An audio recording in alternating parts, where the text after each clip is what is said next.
No. le di No, porque si mucha ella conversación. quiere ir, te vas a llamar. Digo, le di Te vas a mucha llamar y te vas a decir, conversación. hola, mira, me estoy dando otro churro. Claro. Claro. Cuando uno quiere ir, se la ingenua. Por ahí es algo más del paciente que... Entonces, en la línea con eso que los dos opinamos y coincidimos, lo que yo haría es que te importe menos. Cuanto menos, eso es una ironía total, ¿eh? Cuanto menos te importa, más vienen. Entonces, no sé en qué situación esté actual de voy, no voy, pero suponete que la próxima no venga, no le escribas nada. Chao. No le vas a escribir nada. Y cuando te manda un mensaje, uy, me reolvidé. Como un novio, Vivi. Ni le contestás, ni decís, che, no, nada. Qué graciosa, Martín. Pero bueno, Eso ustedes, de esos seguramente ustedes saben más que yo. Yo eso no sé. Y te aparece, entonces, si está interesado, te va a llamar, si no, Es así. Mira qué buena salida de Martín. Y yo completaría el comentario con: incluso, esto depende de qué tan segura te sientas vos en este momento que recién empezás. Pero, por ejemplo, lo que yo haría es, la próxima vez que mande mensaje, ay, quería saber si esta semana no puedo, tengo todo lleno, llámame la próxima. Y si todavía vuelve a llamar la próxima, bueno, ahí lo pensamos. Y lo que eso hace es que gire, no sé si con los novios funcionará igual. igual. Pero lo que pasó con Que gire la demanda. con esta chica nos encontramos cuando estuvimos haciendo el certificado de buena conducta. Ay, ¿cómo andás? ¿Qué esto, qué lo otro? Ay, ¿estás atendiendo? Sí. Ay, qué bueno, qué graciosa que sos. Yo sentí como un manejo desde la introducción.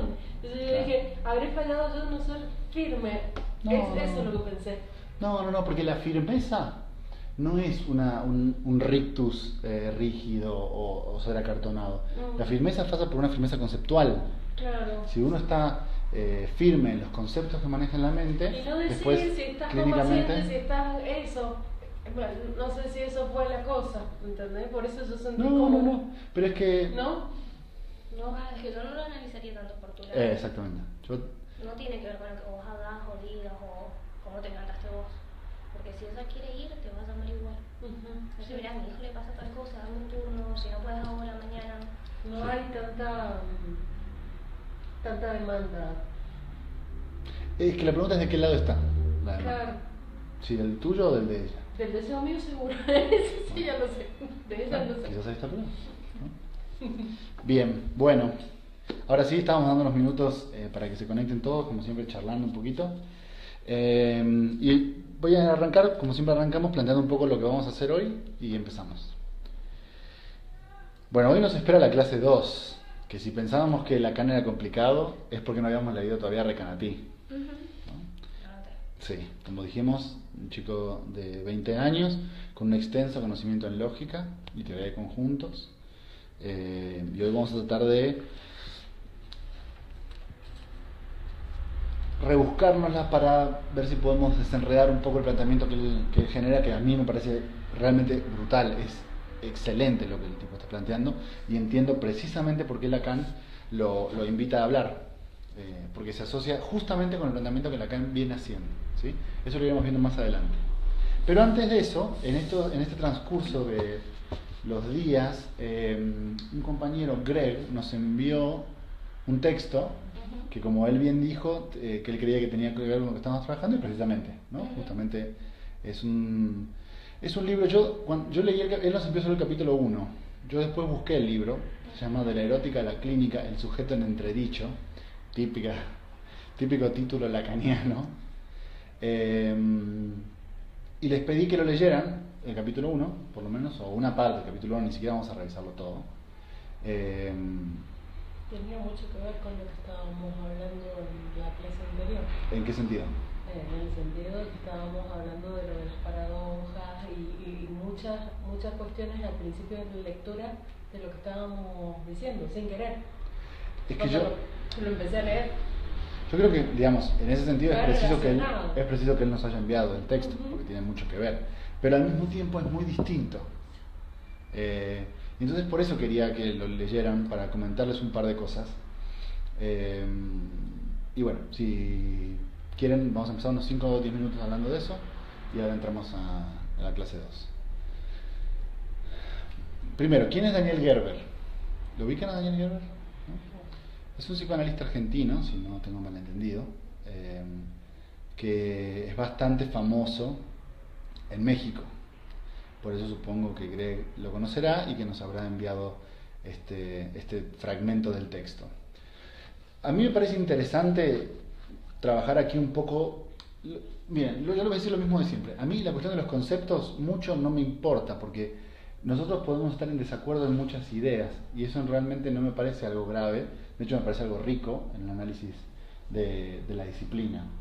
Pero, por ende, yo no voy a analizar los conceptos de él, porque me parece buenísimo, cada quien en su libro puede poner lo que quiera, ¿no? Pero lo que sí quiero mostrarles es la forma de articular los conceptos. ¿Por qué? Porque creo que se orilla un poco a la forma en la cual yo les había dicho que trabaja el lacanismo, ¿sí? Ahora van a ver a qué me refiero, pero para mí es un gran representante de lo que yo considero los lacanianos.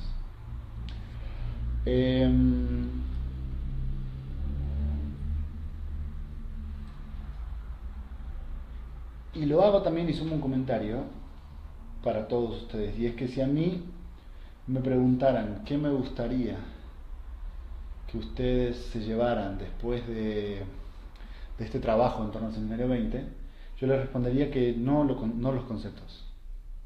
Realmente los conceptos no me interesan que los aprendan, porque están en el libro y ustedes los pueden sacar solos. Lo que realmente me gustaría que ustedes se llevaran es la forma de trabajar, ¿sí? Porque eso les va a servir para el Seminario 20, o para el 3, o para el 25, ¿entienden? Porque ya no importa el material como tal. Si nosotros podemos desarrollar una forma de trabajo, después a ustedes les pueden cambiar el material y ustedes van a seguir analizando las cosas de la forma en que las hacemos acá. El comentario yo te hice cuando me... Exactamente. Entonces, para mí, eso es lo que voy a criticar en el texto de Gerber, ¿sí? Entonces, arranquemos. Yo tengo acá mi versión, que hice algunos subrayados, hice algunos comentarios. Subrayé 3 cosas.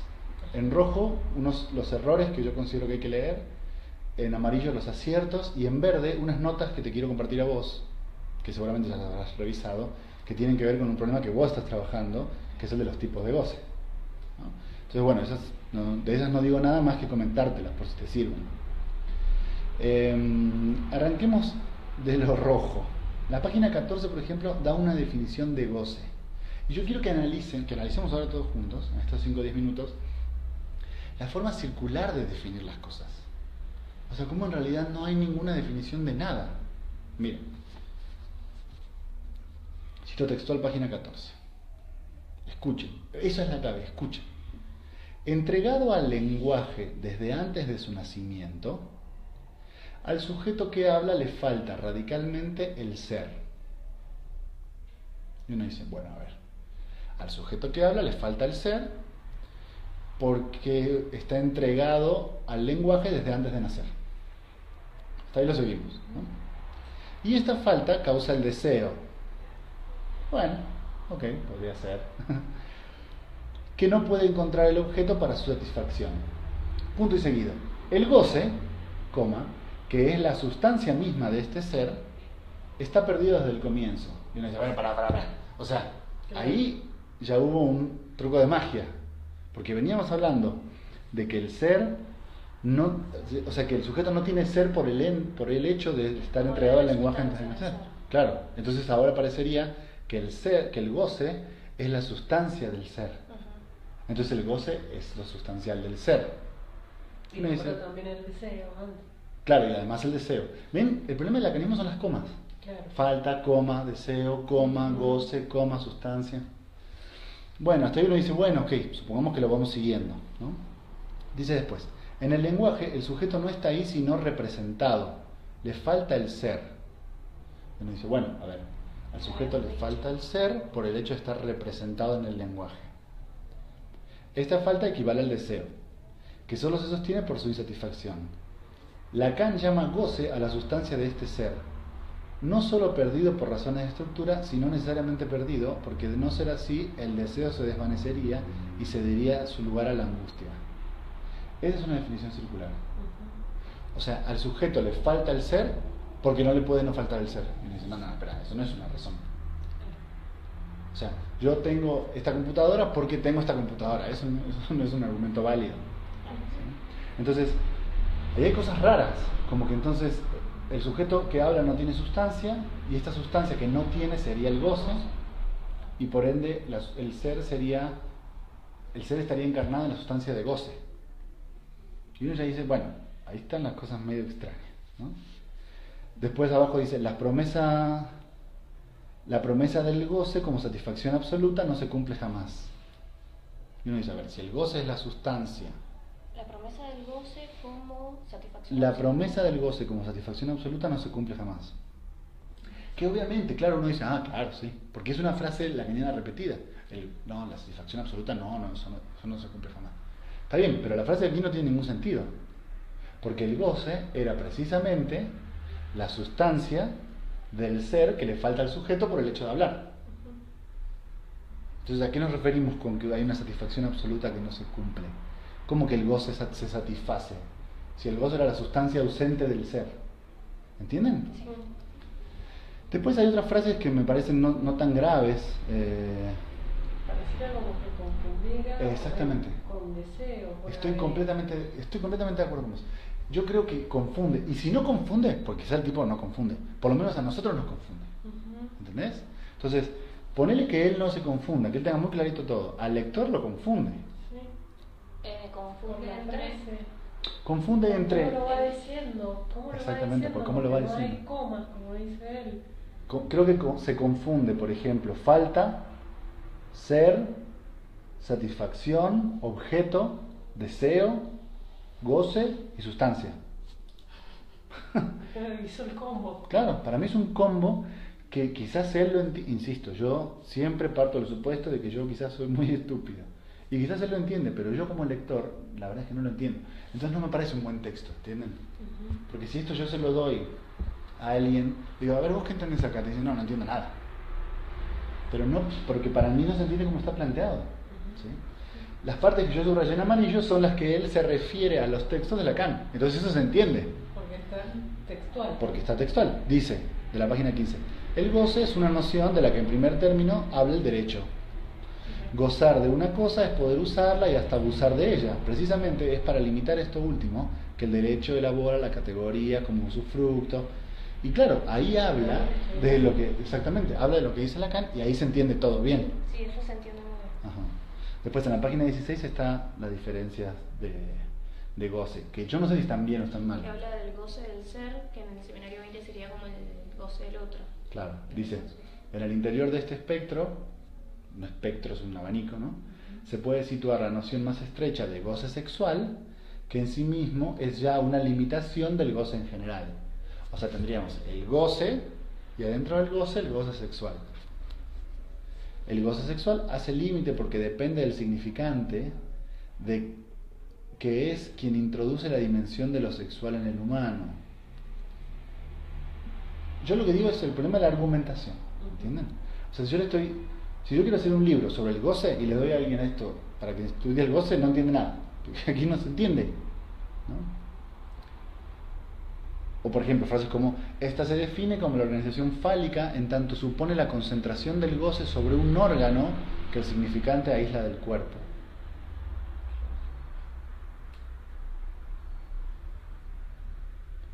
Después para mí hace una cita rara con Hegel. Hegel es un autor con el cual Lacan dialoga constantemente en el sentido contrario. La voy al esclavo y todo. También sobre el deseo. Claro, sí, no, perdón, me confundí. Heidegger, sí. Con Hegel está alineado todo lo que vos dijiste. Sí. No, es con Heidegger quien va para el otro lado. ¿Por qué? Porque Heidegger va precisamente para la noción de ser, todo el tiempo. El ser sin tener en cuenta los entes, dice Heidegger. Vamos a analizar el ser sin pensar en los entes. Y Lacan justamente lo que piensa es que no hay ser. Entonces van para lados distintos. Entonces usa una cita de Heidegger para decir algo y después no la explica. Miren, el ser es un efecto insisto, como no hay realidad material, todo es un hecho de discurso. Pero no significa que cualquier boludez que yo diga es cierta. ¿Entienden?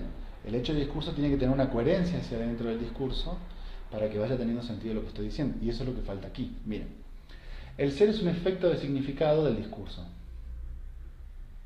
Mentira, porque antes ya había dicho que el ser es lo que se pierde por hablar. El ser es un efecto de significado del discurso. Pero bueno, supongamos que esa mentira la pasamos. Como dice Heidegger, 2 puntos. Y bien, esto es cita de Heidegger, ¿no? Y bien, el ser, ¿qué es el ser? Él es él mismo, muy Heidegger, obviamente. Él es él mismo. El pensamiento del porvenir debe aprender a experimentar y a decir eso, el ser. Esto no es Dios y no es un fundamento del mundo. El ser está pues más allá de todo ente y a la vez más cercano al hombre que todo ente. Lo que Heidegger quiere analizar es el ser más allá de los entes, más allá de la silla, más allá de las personas, más allá de la tablet. Lo que él quiere analizar es el ser como tal. El ser es lo más cercano, pero la cercanía es para el hombre lo más lejos, ¿no? Y entonces dice el tipo, esta cercanía, que implica a la vez una absoluta lejanía, ¿sí? Fíjense cómo ahí le mete su cuchara, no puede ser sin un efecto del lenguaje. O sea, esta cercanía, que es una lejanía, que para Heidegger es un problema del ser y de los entes, para él es un problema del lenguaje. Se produce así una inversión de las relaciones tradicionales entre real y simbólico, del mismo modo que entre goce y sexual. Y listo, y sigue con otro tema. Inversión que Lacan ya señala, pero nunca explica qué significaría una inversión de las relaciones tradicionales, o sea, cuáles son las relaciones tradicionales y cuáles son las nuevas. Claro, pero la pregunta es si esos supuestos, ¿no les suena que es lo mismo que hablábamos el otro día? Sí. Porque en las conferencias pasa lo mismo. Entonces esos supuestos terminan siendo territorios lagunosos donde los alumnos caen y cuando caen se les echa la culpa de que caen ahí porque no saben. Claro, lectura. Claro, pero hay que ver ¿entienden lo que trato de decir? Hay que ver si no es intrínseco del discurso generar estos huecos. Por supuesto que toda disciplina tiene sus márgenes que ustedes deben conocer para entender, por supuesto. Pero lo que yo estoy preguntando es, ¿no es que el psicoanálisis lacaniano genera los huecos para que nosotros caigamos en ellos y después nos echen la culpa de haber caído en ellos? No sé si el psicoanálisis lacaniano en general, sino cada psicoanalista que pone una impronta o una huella de cómo está diciendo las cosas. No. Porque ahí, ¿cómo lo está diciendo? No, pero no cada psicoanalista. Ahí. Porque yo puedo poner mi impronta de cómo digo las cosas y explicártelas. Sí, pero se entiende. Pero él ahí mezcló. Claro. Mezcló goce, mezcló deseo. ¿Por qué? Falta, La pregunta es ¿por objeto. qué. ¿Por qué la forma de discurrir en el psicoanálisis es esa? Esa es mi pregunta. Eso no lo tengo resuelto todavía, ¿no? Lo sigamos pensando. Pero para mí claramente el libro, que creo que Greg envió con toda la buena intención del mundo, justamente explica esto que yo les quiero decir, que se los vengo diciendo en el primer día, ¿no? Hay algo en el psicoanálisis que genera impases, y estos impases no son propios de la disciplina, sino son propios de una forma de argumentar. Que si yo les digo A, entonces C, y ustedes no saben por qué B, ustedes son los ignorantes. Ustedes tendrían que saber por qué B. Y eso no pasa en ningún lado. En ninguna disciplina se saltan pasos lógicos y se supone que esos pasos lógicos los tendrían que saber. ¿Sí? Yo por eso quería que lo hicieran. Más allá del contenido, yo no sé si el ser, la falta de ser es el resultado del significante, o si el goce es justamente la sustancia de esa falta de ser. Eso no lo sé. Todo eso se puede discutir, puede que sí, puede que no me interesa. Pero con este hombre no se puede ni siquiera charlar, porque no se entiende lo que está diciendo. ¿Me siguen? Sí. Bien. A mí me pasa cuando yo leo esas cosas y no las entiendo, digo, bueno, no, soy yo que no, Claro. que no lo sé, no lo conozco, que tengo que averiguar más, que tengo que leer más. Bueno, ok, no estoy tan equivocada. Pasa. Y yo pienso que pensás eso no por casualidad. Yo pienso que pensás eso porque el discurso psicoanalítico nos ha hecho pensar eso. El otro día habían puesto un post, el chico este de España le dije, pusiste revelarse con B corta, y la frase que pusiste vos era revelarse con B alta. Y me argumentó que era de esto del revelarse, del velar. Le digo, pero vos estabas apuntando, le digo, con la B alta, ¿cierto? Sí. Bueno, pero ahí lo podés leer de dos modos distintos, porque si es revelarse Es que eso está buenísimo. Yo lo entiendo. Diferente. Y como argumento está bien. Claro. Pero lo que digo es, ok, eso es un caso particular. Ponele. Y otro caso donde el hueco O sea, para mí, mi pregunta es, si nunca preguntamos por el hueco, habrá casos geniales como estos, que querían decir una cosa y nadie entendió, y habrá casos que pasan en donde dicen cualquier cosa y uno se lo cree. Y uno cree que no entendió porque uno es tonto, porque no sabe nada.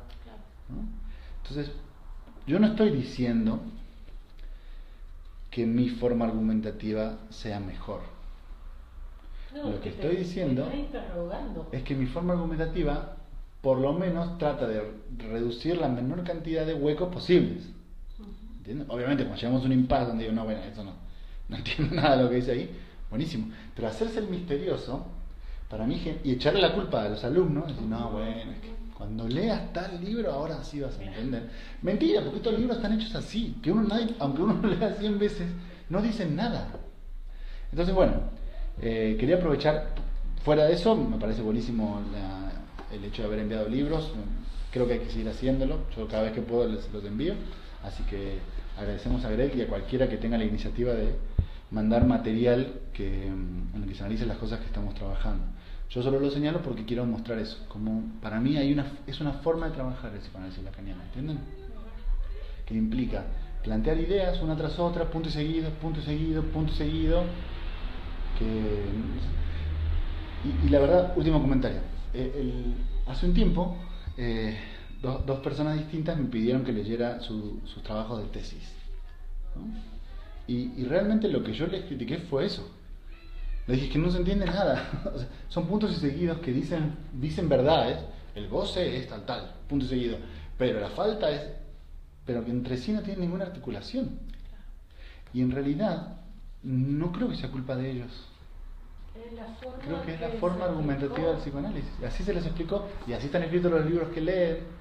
O sea, a mí me pasó algo así, pero después, si vos estás escribiendo y te pones a pensar en la parte clínica que querés mostrar, creo que la escritura ahí cambia y te estás haciendo preguntas de cómo va ese trazado.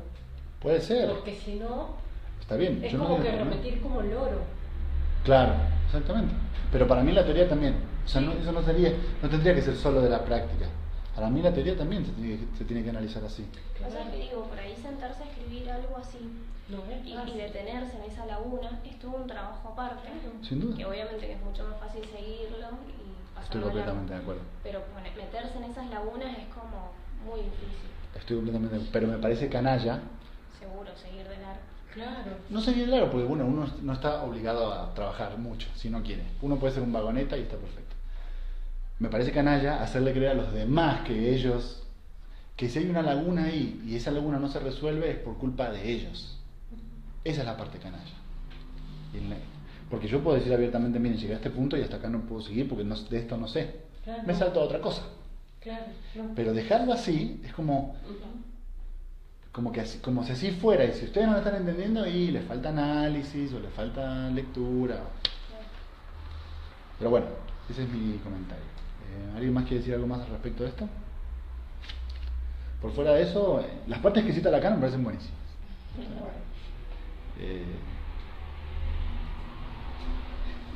Y eso, uno no puede hacer afirmaciones sacadas de la manga.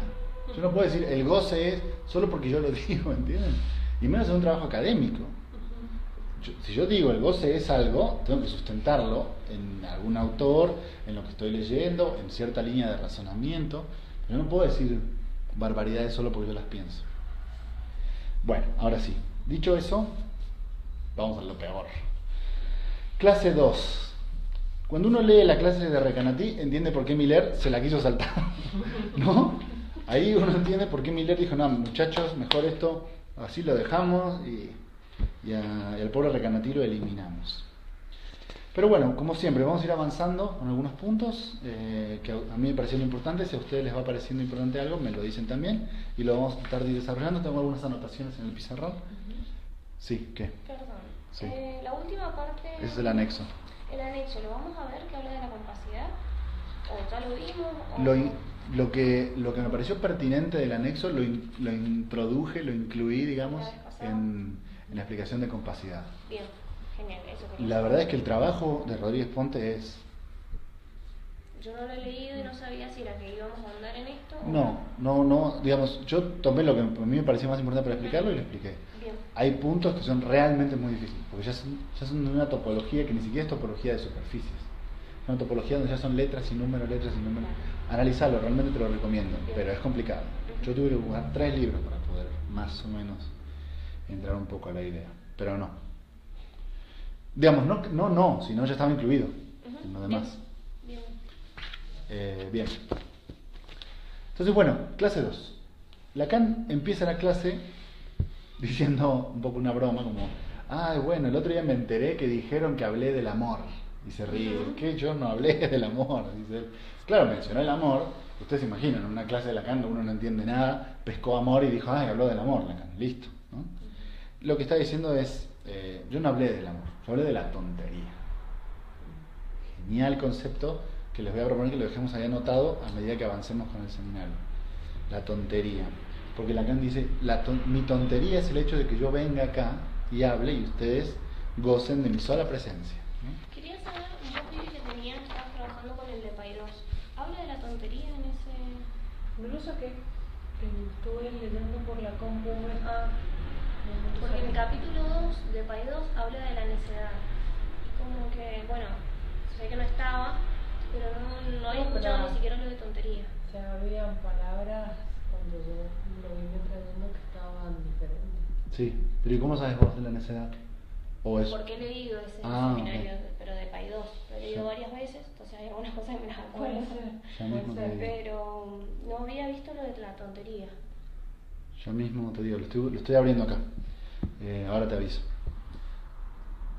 Pero bueno, avancemos y ahora ya sigo, ¿no?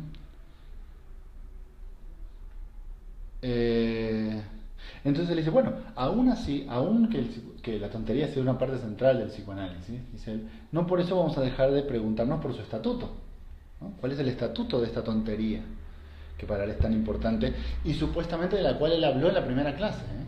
Es realmente importante que Lacan opine eso de su propia clase.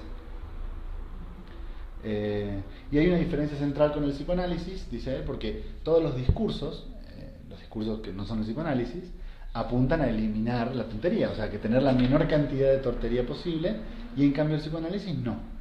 ¿Sí? El psicoanálisis se sostiene en esa tontería. Entonces, bueno, hay una diferencia esencial.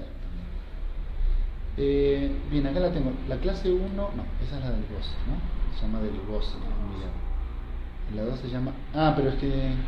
¿Y cómo viene en Miller si no es...? Es el complemento. El complemento no tiene. Claro, a ver.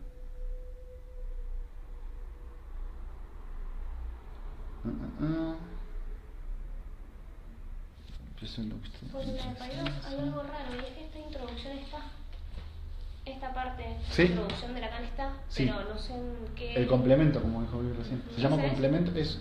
pero no está lo de Recanat. No, eso no está. Acá. ¿Por qué tiene el complemento? Ustedes ya saben a quién hay que preguntarle. Enigmático. No está. Está en un complemento a lo que Lacan dice, que son 2 páginas, ¿no? Claro. Y lo de Recanati no está, eso no. Bien. Sí. Claro, yo sabía que lo había leído, no sabía dónde, pero no entendía. Pasó el hueco. ¿Qué pasaba? Claro. Saltó el hueco, mira. ¿Qué pasaba? A ver, se trata de la condición... No.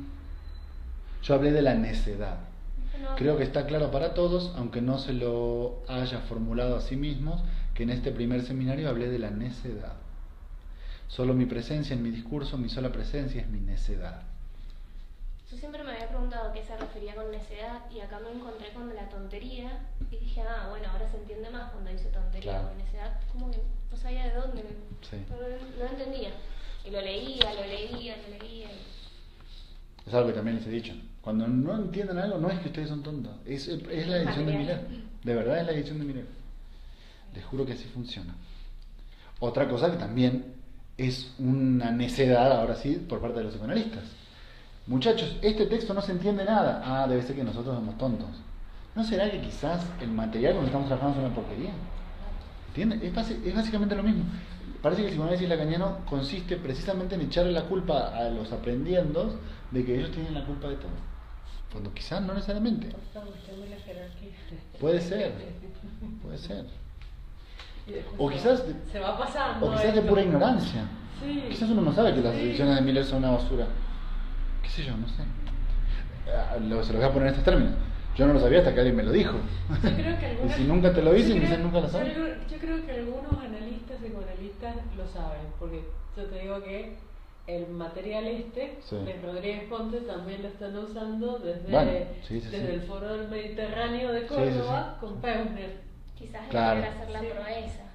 Claro. Yo De algunos leí seminarios. todo esto para Claro. entender este libro. Claro. Puede ser, puede ser. Es una lástima igual, porque hay tanto material acá. Bueno. Oh, en fin. Entonces, claro, los discursos, dice Lacan, tratan de reducir la tontería. Y el psicoanálisis no. El psicoanálisis no tiene ese problema. Así que en ese sentido, su relación con la tontería es distinta. Entonces él dice, pero bueno, de todas formas, yo voy a poner en pausa mi tontería, dice él, y le voy a ceder la palabra a alguien que va a poder aportarme una respuesta, ¿no? Aportarme una réplica en lo que yo vengo diciendo. Y dice una réplica que sea de un discurso, particularmente el discurso filosófico. Y entonces le dice, bueno, le cedo la palabra a François Recanati. ¿Sí? Y arrancamos.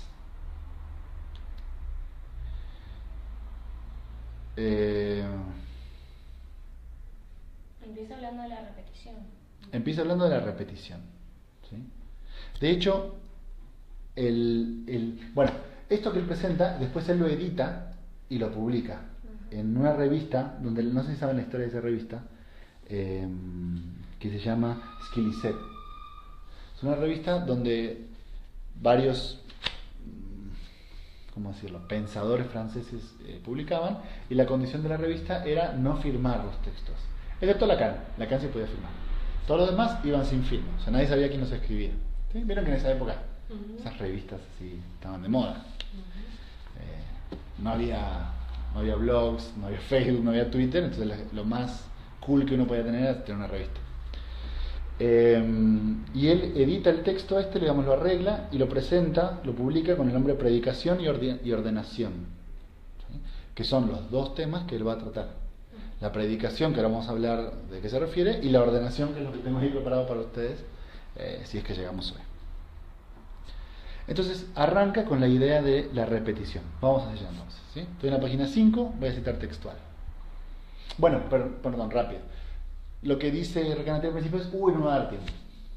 No me va a dar tiempo, tengo muchas cosas que hablar, me parece que no me va a dar tiempo. Por lo menos voy a empezar por lo preliminar, dice. Bueno, voy a arrancar en lo preliminar y después vemos, ¿no? No va a empezar por el rizamiento del rizo, dice él. O sea, no va a empezar por lo más difícil, lo más complicado. Va a empezar por una introducción. Y si no le da tiempo, pide disculpas. Dicho eso, ahora sí, página 5. Dice Recanati: la repetición no se produce sino en el tercer tiempo, que era el tiempo del interpretante. ¿Sí? Eso quiere decir que la repetición es la repetición de una operación, en el sentido de que para que haya un término a repetir es preciso que haya una operación que produzca el término.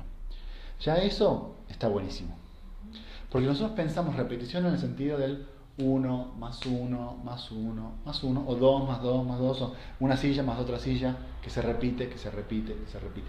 Y lo que él dice es, lo que se repite no son los términos, es la operación. Operación que es necesaria ¿para qué? Para que se inscriba el término. Exactamente. Entonces, ya desde ahí está diciendo algo realmente interesante, porque no es el término lo que se va a repetir, sino la operación que creó ese término. ¿Sí? Entonces, lo que ustedes ya tienen que pensar es que cuando ustedes suman 1 más 1, no repiten el 1 más el 1, sino lo que repiten es la operación de creación de ese 1. Bien, ¿me siguen hasta acá, no? Bien. Entonces, justamente ahí abajo dice, es que hay ahí algo que se parece a un círculo lógico, más bien algo del orden de una espiral, en el sentido de que el término de llegada y el término de partida no se puede decir que sea la misma cosa, ¿sí? ¿Cuál es la diferencia entre un círculo y una espiral? Que el círculo, Claro, no termina donde empieza. El círculo termina, cerrado. El círculo termina en el mismo punto en el que empieza. Claro. Y el espiral no, va haciendo esto. Sí. ¿Sí? Entonces, fíjense, ahí ya tenemos dos cosas. Tenemos la repetición de una operación, pero el resultado de esa repetición no es el círculo. O sea, no va a terminar esa repetición. Vamos a hacerlo grande. Está muy lleno el pizarrón, pero bueno.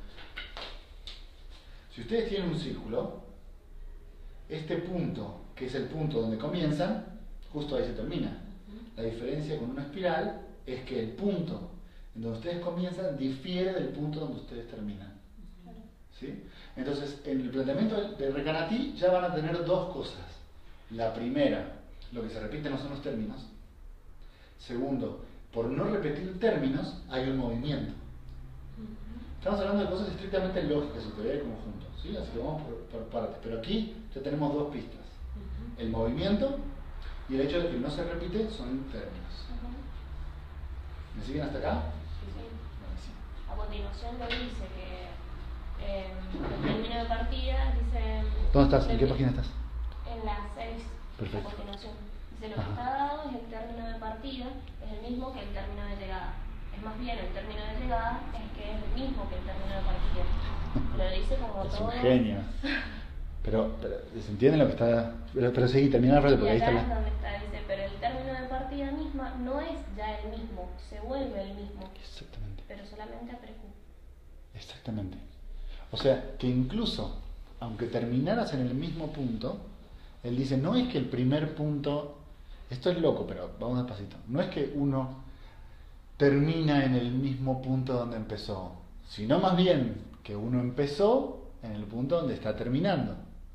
Porque es terminar ahí lo que hace que ese punto haya sido el primero. ¿Sí? Es una lógica de pensamiento completamente distinta a con la cual nosotros pensamos, que es la lógica de Lacan. Esta misma idea es la lógica de Lacan, ¿no? Que las cosas se crean con posterioridad. Lo que crea el punto inicial no es el punto inicial, sino el punto de llegada. Cuando yo llego a un punto, entonces ahí determino cuál era el inicial. ¿Sí? Así Lacan piensa la clínica, ¿entienden? Así Lacan piensa la cuestión de los significantes. Es muy poderosa la idea, ¿eh? Entonces, siguiendo abajo donde vos te quedaste, dice: hay, por lo tanto, dos repeticiones a considerar, que son disimétricas, ¿no? Que no son iguales. La primera, que es el proceso por donde se da este objeto que debe repetirse, y podemos llamar a eso la identificación del objeto, en el sentido de la declinación de su identidad. Entonces, la primera repetición es donde se da este objeto, que debe repetirse después, ¿sí? Es la primera. De hecho sigue desarrollando la misma. No sé ¿Cómo si sería la identificación del objeto? Claro, la primera repetición, hay dos. Sí. La primera repetición es el proceso por donde se da este objeto. ¿Sí? O sea, lo importante de la frase de se da es que estamos hablando de la creación.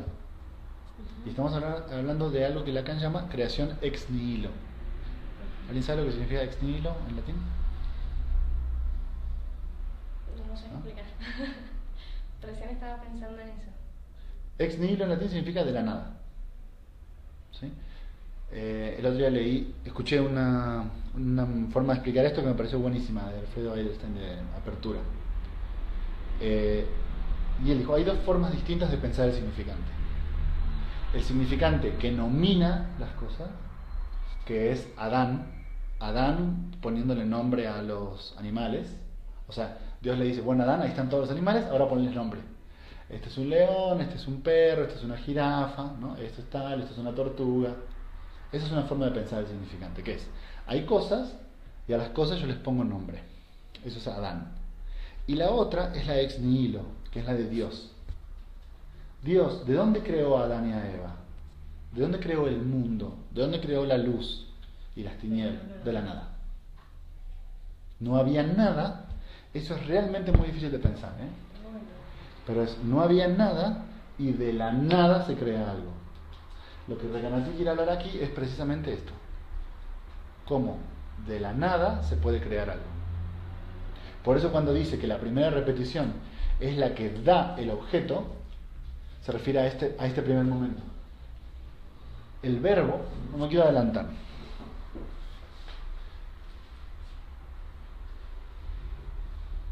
Este cuadro también se lo vi a una compañera de apertura, se llama Mariana, no me acuerdo qué, haciendo justicia, lo pueden encontrar en internet.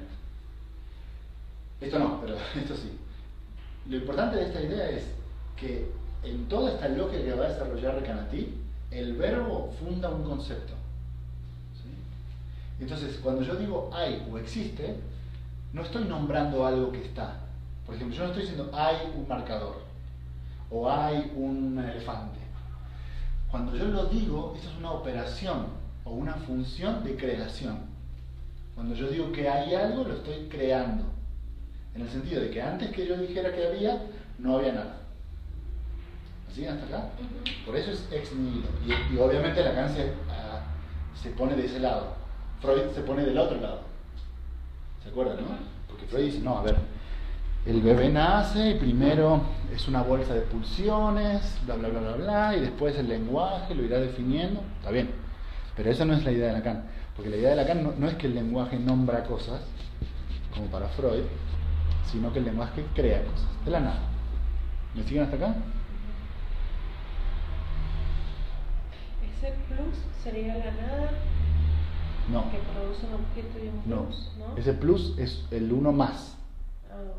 La nada sería esto, por ejemplo, cuando yo digo hay nada. Cuando yo digo ahí hay nada, lo que creo es eso. Estoy creando algo. Y es el conjunto donde no hay nada. Imagínense un conjunto. Sí, el conjunto vacío. Sí, precisamente. Los conjuntos tienen esta característica, que es el hecho de que ellos están creados precisamente para hablar de existencias que no son materiales. O sea, ustedes en un conjunto pueden meter lo que quieran. El conjunto de unicornios rosa. Ahora voy a entender. Esperemos que sí.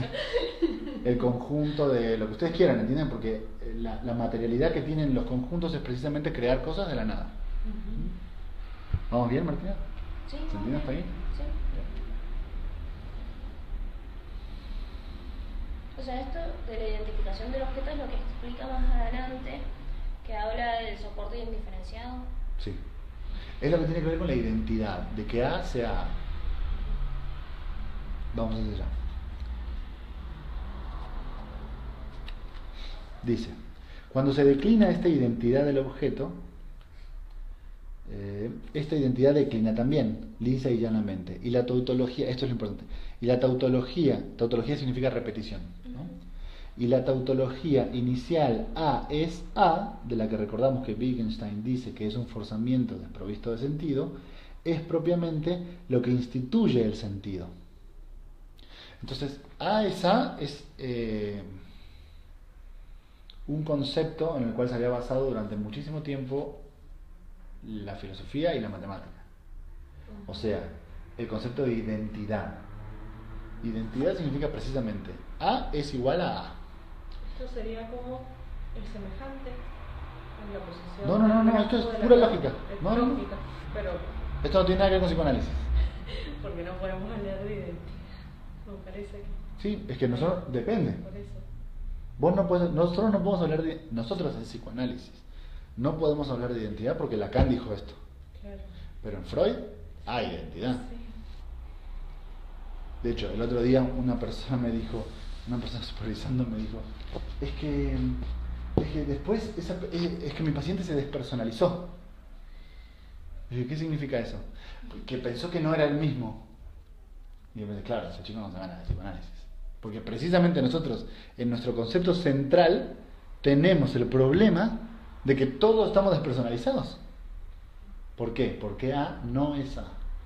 Pero por mucho tiempo se pensó que A es A es una forma de pensar. Por ejemplo, A es A y A es igual a A y A es distinto de B. ¿No? Hay una identidad en A que con B no se realiza. En cambio B es igual a B.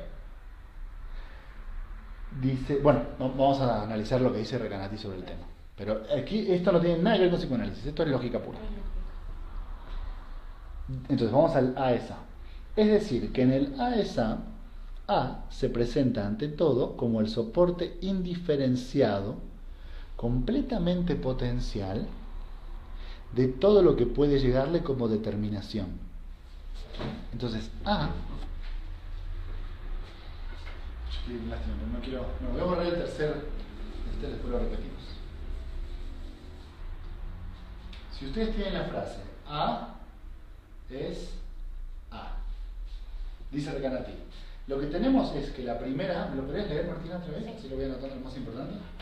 Dice, es decir, que A es A se presenta ante todo como un soporte indiferenciado. Ahí está. Entonces, A sería un soporte Indiferenciado. indiferenciado. Dice, completamente potencial de todo lo que puede llegarle como determinación. Potencial. Entonces, se tiene potencial, ¿no? Que está en potencia, que no es nada. Como se acuerdan que Aristóteles decía, una semilla es un árbol en potencia. No es un árbol todavía. Pero cuando lo sea, por eso decía aprecub. ¿Entienden? Porque cuando llegue el predicado, esto va a ser precisamente el soporte del predicado. Pero mientras no hay predicado, cuando yo digo, imagínense la frase A es A. Cuando yo digo la primera A, todavía no dije es A, esta A en realidad es un soporte absolutamente indiferenciado. Claro, se le podría poner cualquier Lo que cosa sea. que va a entrar. Exactamente. Ese es el punto clave de esta idea. ¿Y esto tendría que ver como con la operación que se va a repetir? Sí, pero la clave de la operación que se va a repetir es precisamente cuando yo digo hay o es, fundo las cosas que son. Pero en el momento inicial, el primer término de la frase no significa nada. Es absolutamente potencial. A ver, esperen que hay un comentario, vamos a leerlo. Tiene que ver con los principios de Leibniz. Identidad de las incertidumbres. Si dos objetos A y B comparten todas sus propiedades, entonces A y B son idénticos. Exactamente. Aquí hay justamente una crítica a esa idea, ¿no? El problema del principio de la identidad. ¿Por qué decir que A es A no es una tautología? Vieron que acá Lacan dice, bueno, pero todo el mundo sabe que la guerra, exactamente, la guerra es la guerra, no es una tautología. Y sigue Javier diciéndonos, indiscernibilidad de los idénticos, el cual dice que si X e Y son la misma entidad, entonces tienen exactamente las mismas propiedades. Claro, justamente al revés, ¿no? Justamente esa es la crítica. Que la guerra es la guerra, no es una tautología. Bien. Y que un centavo es un centavo, tampoco. ¿Por qué? Porque este término es estrictamente potencial, no significa nada. Como decía Martina, usted le puede poner lo que sea después y va a significar, y va a soportar el predicado que sea. Y ese es el problema de la existencia, ¿entienden? Este es el verdadero problema del ser. Que lo que las cosas son es un efecto estrictamente del predicado. Cuando un paciente le dice, es que yo soy una mierda, es que mi madre fue muy mala madre, es que mi madre fue muy buena madre, todo lo que la madre como tal, en realidad es un soporte indiferenciado y potencial. No es como dicen nuestros colegas, bueno, es que no sabemos cómo es su madre, pero es su madre para él. No ese es el problema. Ese problema lo dice un niño de 4 años. El verdadero problema es que este término soporta lo que sea. La madre, como término, o A, soporta cualquier cosa. Lo que le pongas lo va a soportar. Y ese es el problema del predicado.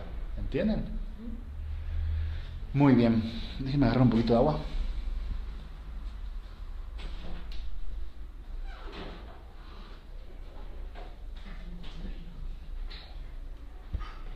Muy bien. ¿Todos me siguen hasta acá? Sí. Perfecto. Sigamos entonces.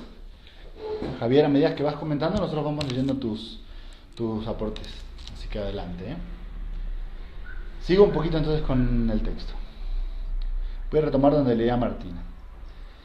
En el A es A se presenta ante todo como el soporte indiferenciado, completamente potencial, de todo lo que puede llegarle como determinación.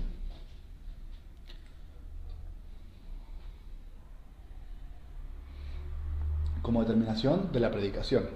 ¿Entienden lo que yo digo de A? Pero desde que una determinación efectiva le es dada, desde que es de existencia que se trata, está cuando usted ya dice en la segunda parte, es A, entonces precisamente hay una suerte de transmisión de poder. Es decir, que lo que debía hacer función... ¿Ven que es un genio el tipo? 20 años tiene. Sí, increíble. Es un genio total. Increíble. Perdón, sigo. Disculpen el exabrupto, pero es que a veces a uno le cuesta tanto y uno tiene que leer tantos libros y ve a esta gente y a uno le da un poco de envidia. Bueno, sigo. Más allá de la envidia, seguimos.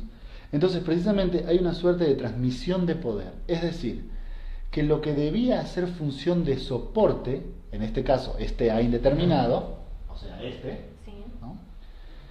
Este A potencial, es de alguna manera marcado por el hecho de que hay algo del ser de pronto que se intercala entre él y él mismo. ¿Ven? Este que era el que iba a dar soporte, de pronto se da cuenta que hay algo en el ser que está en el medio entre él y él, porque supone que estos son iguales, ¿no? Y acá vamos a marcarlo así, se introduce algo del orden del ser que se le pone en el medio entre él y él mismo. Eso es importante, ¿eh? Es decir, que él mismo se repite y se repite bajo la forma de un predicado. Lo loco de A es A es que sujeto y predicado se repiten. ¿Entienden? Sujeto y predicado se repiten. Claro. ¿Cuál es A es A? ¿Cuál es el sujeto de esa frase? El es. No, ¿el sujeto? ¿Qué significa sujeto sintácticamente? Cuando yo les digo, a ver, definan el sujeto de una oración. Ah, no, ni idea. ¿Quién es? No, ¿quién es qué? ¿Quién es qué? el El que genera la acción. Eso, ¿quién es el que genera la acción? Ah, bien. Entonces, Claro, va de el nuevo. predicado bien, de la bien, acción. entendí. Bien, El predicado entonces- es. A es el sujeto Ujú. y el predicado, Él es. no. Bueno, todo. No te enojes, Juanma. No me enojo, no me enojo, perdón. Todo, Ah, bien. ¿no? O sea, A es A. Este es el sujeto y este es el predicado. Tranquilo. Nunca pase, ¿no? ¿Cómo nos fue? Siempre me pasa. Tranquilo, yo nunca aprendí estas cosas, te juro. Yo tampoco, Está se bien. está muy guay, Martina, No se preocupe. Yo tampoco. Lamentablemente, todo esto uno lo tiene que Pero estoy explicando bien. ¿Se acuerdan que el otro día les decía que para que después de leer a Lacan uno se vuelve más culto? Sí, sí. Porque hay cosas que en la primaria uno quizás que está mirando las moscas, no sé qué pasa, y uno lo tiene que volver a leer. O Entonces, que no, ahora porque sí. no hay tiempo porque hay parciales y todas esas Exactamente. cosas. O hay que repetir exactamente lo que el profesor quiere que Claro. repitamos, pero nadie entiende nada. Entonces, hay una suerte de transmisión de poder. Es decir, que lo que debía ser función de soporte, o sea, el A sujeto, Sí. en este caso, este A indeterminado, este A potencial, es de alguna manera marcado por el hecho de que hay algo del ser de pronto que se intercala entre él y él mismo. Es decir, que él mismo se repite y se repite bajo la forma de un predicado. Pero... Bien, ya entendí. perfecto. Ahora buenísimo. que sé lo que es el predicado, entendí todo. Buenísimo. No, listo. Pero escuchen, recuerdan que no es un círculo, ¿verdad? Porque el círculo... No, es una espiral. Exactamente. Entonces, si fuera el mismo punto de repetición, A sería igual que A. Pero como nos dijo que era una espiral, A no es igual a A. Aunque sea el mismo A, no es igual. ¿Entienden la fuerza de la idea? Porque si no tienen este movimiento, se van a quedar en la determinación de que hay identidad. A es A, Martina es Martina, Juan es Juan, Vivi es Vivi. El problema es que el primer Juan del sujeto y el segundo Juan del predicado no coinciden. Claro. O sea que Juan es Juan no es una tautología, no es una repetición, porque hay un movimiento. Sí. ¿Vamos bien? Bien, buenísimo. Los que van por internet también vayan diciendo si vamos bien, si se va entendiendo, si no hay algo que quieran que repita. Entonces, vamos bien hasta acá, ¿no? Un pasito más. En el mismo párrafo final. En A es A, el A que tenía la función de soporte, de pronto se ve él mismo soportado por algo del orden del ser que lo soporta, que lo sobrepasa, que lo engloba.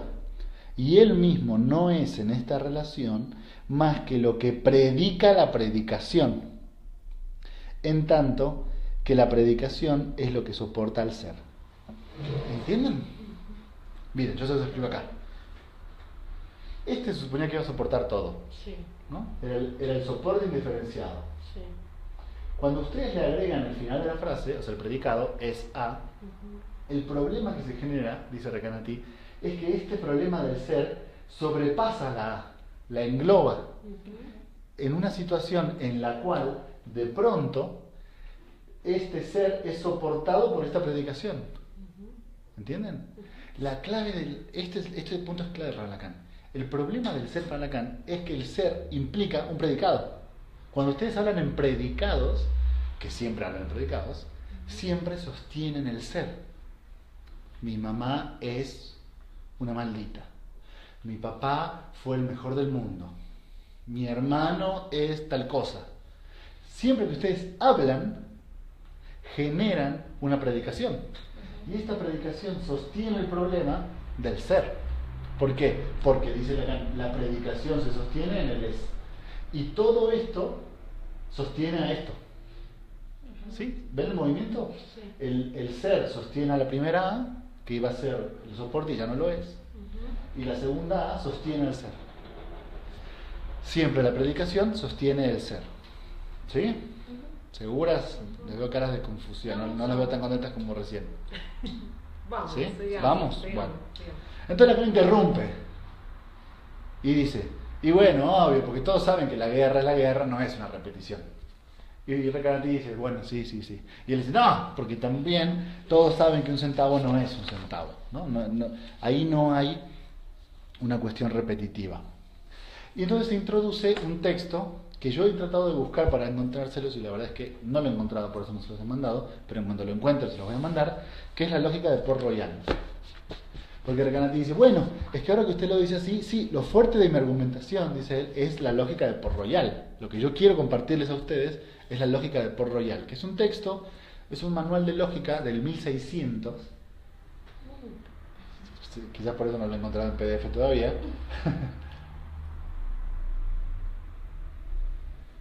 Que para Recanati es importante porque él dice que en la lógica de Port-Royal hay una teoría de la sustancia.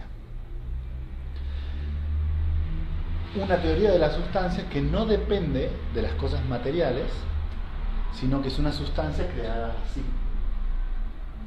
¿Entienden? Yo quiero que acá analicen cómo se crea la sustancia. La sustancia no se crea porque hay algo en el mundo y yo le pongo un nombre. Por lo menos no en Port-Royal, por lo menos no en Recanati y no en Lacan. La sustancia se crea porque, mira Martina, Sí. porque hay un verbo que funda un concepto. Entonces decir hay o decir existe es una operación.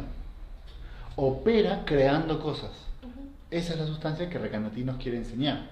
¿Entienden? Una sustancia que no dependa de las cosas del mundo, sino de elementos estrictamente lógicos. ¿Y que están o que pueden ser de la nada? Se crean de la nada. De la nada. Se crean de la nada por una operación Por la operación. de decir hay. Ay. Hay un elefante. Hay un conjunto donde están todos los elefantes. Hay un conjunto donde están todas las mujeres que usan lentes. Hay un conjunto... ¿Qué es una mujer que usa lentes? Nada, pero se crea en el momento en el que yo digo hay una mujer que usa lentes. ¿Sí?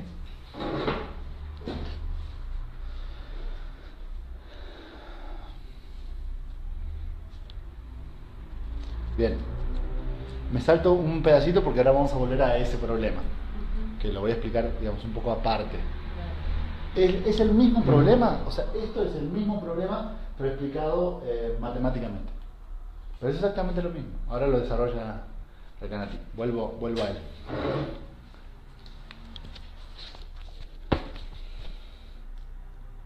No, lo voy a tener que explicar ahora. Al punto en que yo no quería llegar nunca, no solo hoy, sino nunca. Pero bueno, si no lo hacemos, estamos en la misma política que Miller, de cortar lo que no entendemos. ¿Entiendes? Pero bueno, vamos a seguir dándole y lo vamos viendo. Como les decía hace un momento, el verbo funda un concepto, ¿no? O sea, la entrada del verbo, como ustedes le quieren decir, En Lacan sería el significante, ¿sí? Pero es como ustedes le quieran decir, el hecho de que haya lenguaje funda un concepto. Y ese concepto es el de que hay, o existe, o es. Y estos tres son operaciones que uno genera sobre el material. El material es estrictamente lingüístico. No hay nada. Aquí no estamos hablando de sillas, ni de elefantes, ni de árboles, ni de nada. Sino es estrictamente lingüístico. Ahora voy a explicar lo que preguntabas del plus. Entonces, si yo digo, imagínense, aquí tenemos tres conjuntos, ¿no? Aquí hay otro conjunto que ahora lo escribo con ustedes. Si yo digo, hay nada, tenemos el conjunto, voy despacito, tenemos el conjunto que no tiene adentro ningún elemento. Como no hay ningún elemento, este conjunto es el conjunto vacío, ¿sí? Que tiene existencia. Eso es lo importante. Nosotros pensamos que el conjunto vacío, digamos, intuitivamente, si alguien le dice, si ustedes dicen a alguien no hay nada, piensan que eso, si no tiene nada, no existe. En lógica nos permite pensar un conjunto que está vacío, pero que tiene existencia. El resultado de plantear que hay nada sería un cero. ¿Entienden? Este es el resultado de este conjunto. Y aquí, como pueden ver, tenemos los números, ¿no? 1, 2, 3. Son formas de explicar los números. Ahora, ¿cuál es el problema que tenemos aquí?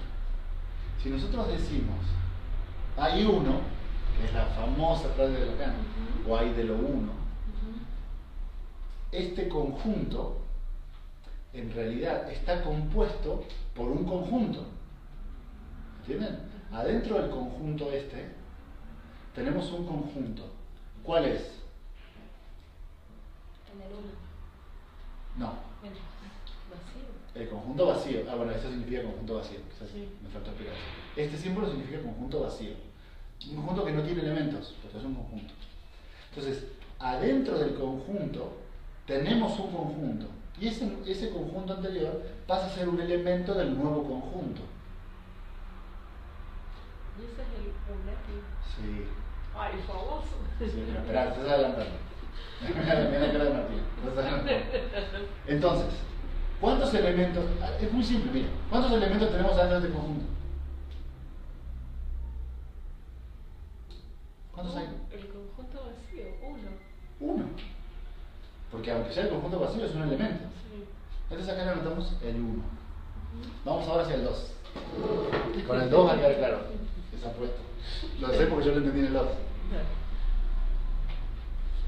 Si sumamos nosotros 2, ¿qué tenemos originalmente en este 2? Tenemos el hay. Acuérdense que ustedes, que cuando yo digo hay algo, algo existe, o no hay, o lo que sea, eso ya funda algo. Ya funda aunque sea un conjunto vacío. Entonces aquí en este movimiento, que vuelvo a decir el mismo hay,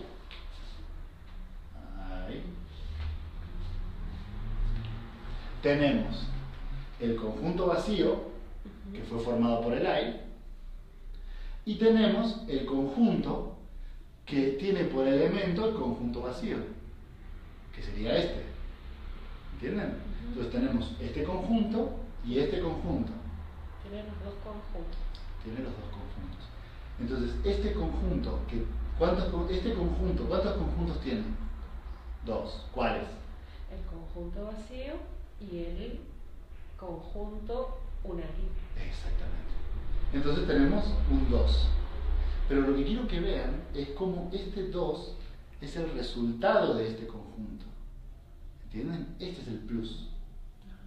Porque este 2 no está incluido aquí. Miren, antes de pasar al 3, pensé que se iba a entender en el 2.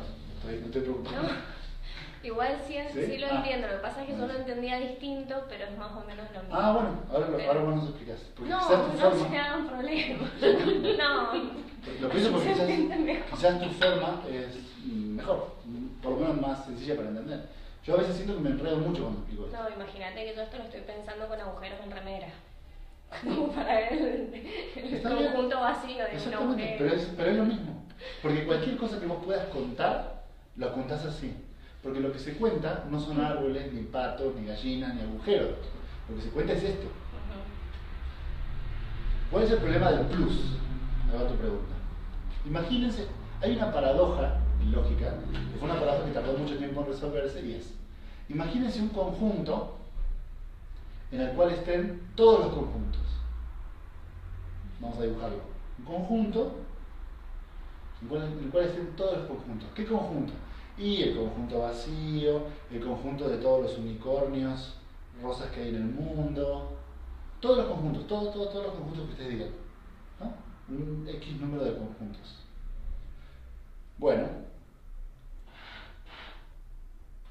el problema es, este conjunto, el que es el conjunto de todos los conjuntos, ¿está incluido en este conjunto o no está incluido? ¿Entienden? Claro. Se vuelve como un loop infinito, así. Como si fuera espiral. Exactamente. Claro. Porque yo digo, ok, ¿cómo le voy a llamar a este conjunto? El conjunto A, perfecto. ¿Y el conjunto A está dentro del conjunto? Y ahí ya me meto en un problema. Porque si meto este conjunto dentro de estos conjuntos, entonces este conjunto forma parte del conjunto de todos los conjuntos. Y este conjunto, bueno, este también. Entonces, esperá, tengo que agrandarlo más. Y entonces ahí se crea un problema, que es que no hay todos los conjuntos. Como si fuera yo me fui, una materia, el circuito del universo. ¿Es todo el solar? Una cuestión así. No, porque es hacia adentro. O sea, lo que necesitas son conjuntos que engloben conjuntos. ¿Entendés? Sí, lo entendí. Ah, perfecto. Mi imaginación da. Ah, bueno, no importa. Ustedes imagínense lo que quieran. Mientras les sirva para entender la idea, cualquier cosa es bienvenida. Sí. ¿Qué problema genera esto? Que no hay un conjunto que tenga todos los conjuntos. Claro. Porque ese conjunto también es un conjunto. Entonces tendría que estar incluido en el de todos los conjuntos. Por eso hay no todo. ¿Entienden? Cuando Lacan dice no todo, no se refiere a que uno se tiene que resignar, no se refiere a la castración, no se refiere a que hay que aceptar que somos impotentes, se refiere a esto, a que no hay todo jamás, porque un conjunto de todos los conjuntos siempre le falta un conjunto, o tiene un conjunto de más. ¿Entienden? Ese es el plus. Por eso es el plus, porque cuando vos sumás acá, este 1 no está incluido en este conjunto. Mira, yo había entendido no todo por lo de la castración, porque no. Y sí, no lo dudo. Es una cuestión, yo lo entendí así, tipo, no sé si lo explicaron así, pero yo lo entendí así. Es que no, lo explican así. Pero claro, obviamente, si uno no lee el conjunto, ¿cómo va a saber todo esto? Claro, ahí está. En eso, Recanati me parece que es mucho más preciso que Lacan, por ejemplo. O sea, Recanati es un genio también, pero te va explicando, te va diciendo, bueno, por eso el conjunto, por eso no sé qué. Entonces, vamos al 3, ¿ok? Bueno, otra vez, el 2, esta es la clave del nominativo que dice él, ¿no? De nominar, el tema del ordinal.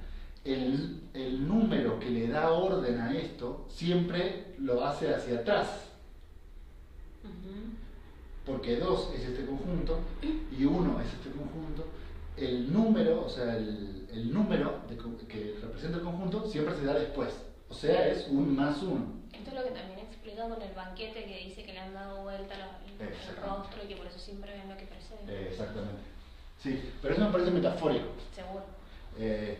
La clave para mí aquí es que es muy evidente. Es este número que nombra a este conjunto, o sea, el número 1 no está incluido en el conjunto donde está el 1. Sí. Entonces siempre lo hace hacia atrás. O sea, el nuevo conjunto va nombrando conjuntos atrás. El 1 nombra el 0, el 2 nombra el 1. ¿Sí? Lo marqué aquí, miren. Por eso hay un desfasaje. Lo tuve que explicar porque aquí él dice lo que instituye el descalce. En la página 8. Sí. Dice, lo que instituye el descalce, ese desfasaje de donde se origina la repetición, es la imposibilidad para algo de ser a la vez ese algo y al mismo tiempo inscribirlo. Claro. Sí. Si yo inscribo que este es el 2, entonces esto no era 2. Claro. Y entonces, ¿cómo queda el 3? Ah, vamos a hacer el 3, perfecto. O sea, yo esto lo había entendido y me lo imaginaba, pero bueno, no así. No sé cómo me lo imaginaba, pero... Pero más o menos era la misma idea. Sí. Ah, buenísimo. Entendía. Perfecto. ¿Cómo funciona con el 3?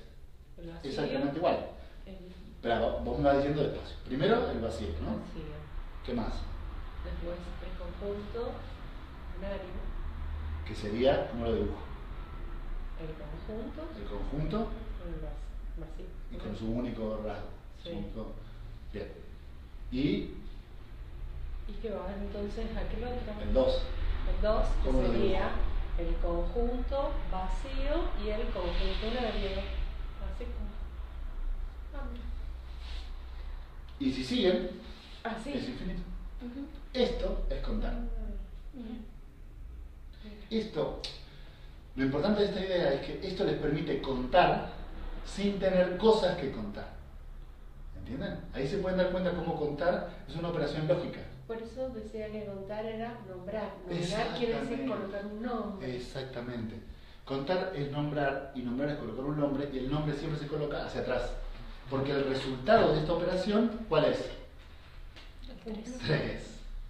Y si ustedes hacen el 4, tendrán el resultado de una operación que será 4. Por eso el primero es el 0. ¿Qué es entonces esto? El segundo es el 1. Ahí está el desfasaje, ¿ven? Porque uno no puede inscribir lo mismo que perdón, lo voy a decir bien. Uno no puede ser lo mismo que está inscribiendo. Ay.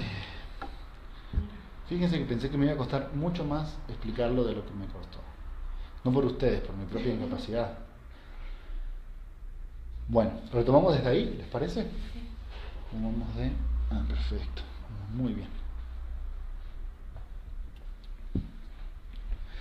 Con eso explicado, lo leo de nuevo y ahora tendría que agarrar sentido todo. Página 8 estoy. Lo que instituye el descalce, ese desfasaje de donde se origina la repetición. Bueno, me faltó un punto final. Y es que esto va a ser lo imposible y el encore en recanatí. O sea, ¿qué es lo imposible? Ser lo mismo que uno inscribe. Eso es imposible. O sea, lo imposible es la identidad.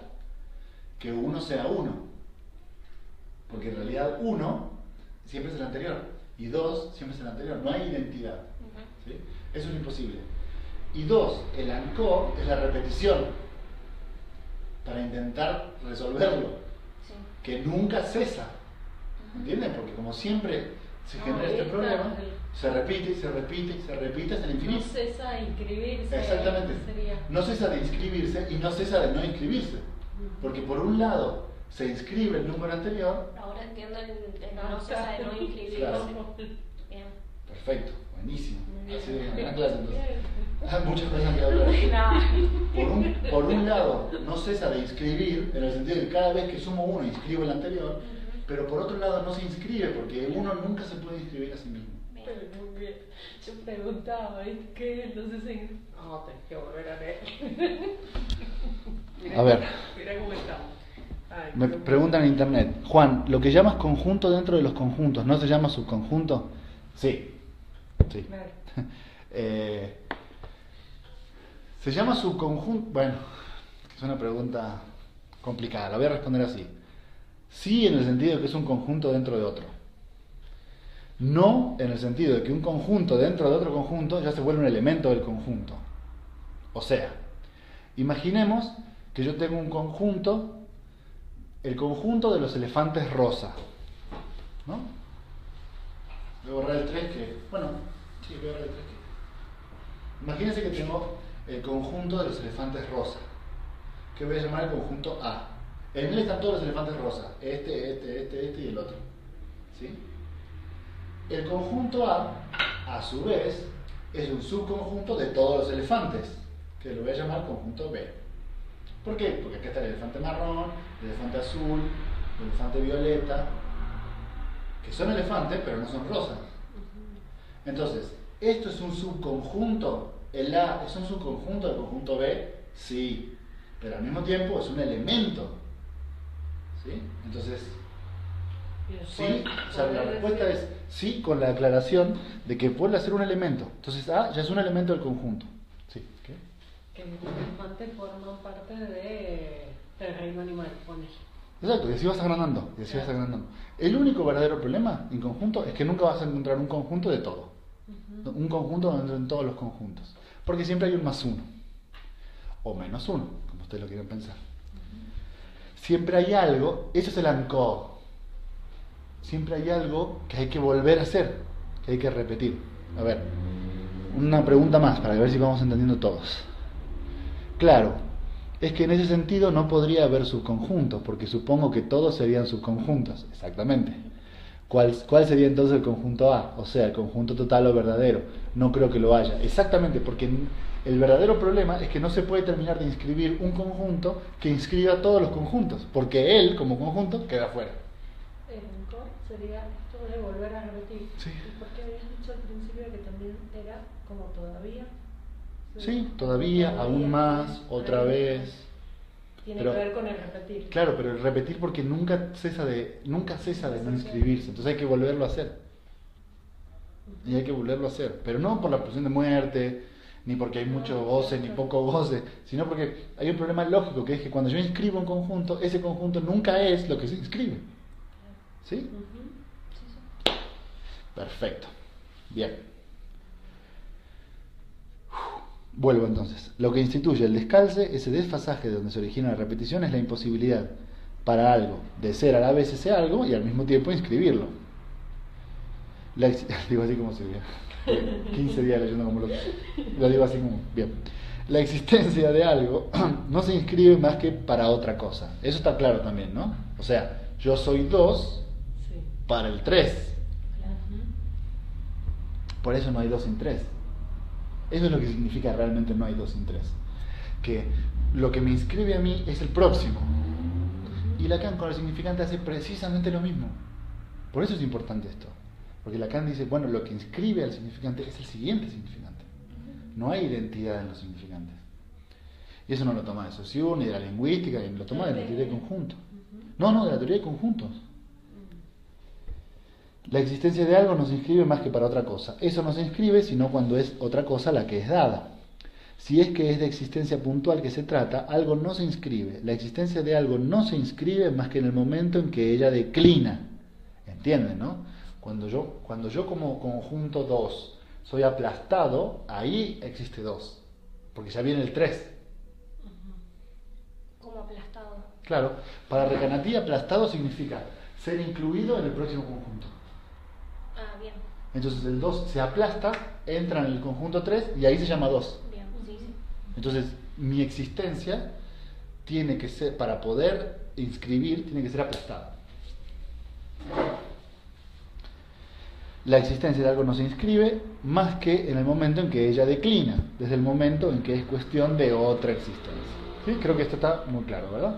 Sigamos. Esta disyunción es poco más o menos lo que pasa entre el ser y el ser predicado.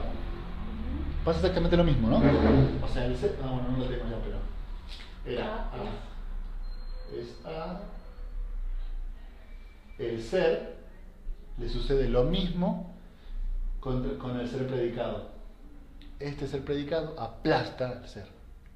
¿Sí? Por eso, la frase de Recanatí que dice que ¿cómo fue que lo dijo? No, espera. Que la clave de la existencia es el predicado, o la clave del ser es el predicado, no me acuerdo. Pero lo que decía es que lo que sostiene la existencia es el predicado. ¿Sí? ¿Por qué? Porque esto se apoya en esto y lo aplasta.